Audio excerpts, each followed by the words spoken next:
সুপ্রিয় দর্শক, আসসালামু আলাইকুম। কাছে এবং দূরে যে যেখান থেকে আমার ভিডিওটি দেখছেন, আশা করি সকলে ভালো আছেন। আজকে আমি আপনাদের রুই মাছের মাথা দিয়ে কাঁচকলা রান্না করে দেখাবো।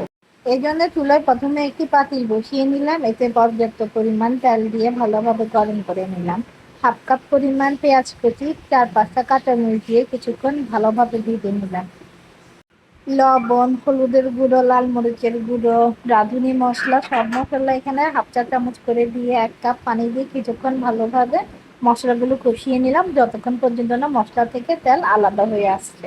যখন দেখবেন মশলা থেকে সম্পূর্ণ তেল আলাদা হয়ে এসেছে, ঠিক এই পর্যায়ে আমি আগে থেকে পরিষ্কার করে কেটে রাখা কাঁচকলা দিয়ে দিলাম।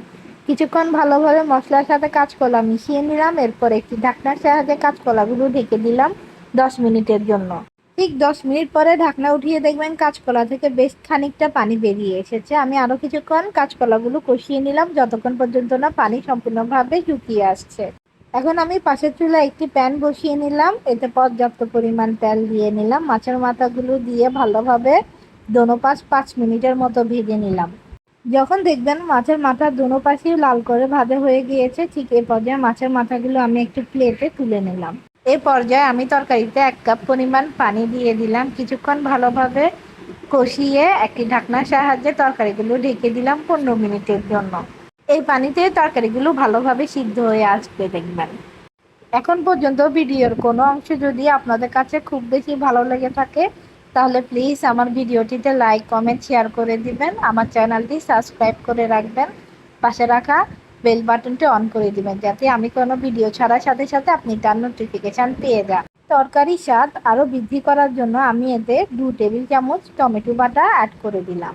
এ পর্যায়ে এসে আমি তরকারির ঝোলের জন্য 2 কাপ পরিমাণ গরম পানি দিয়ে দিলাম।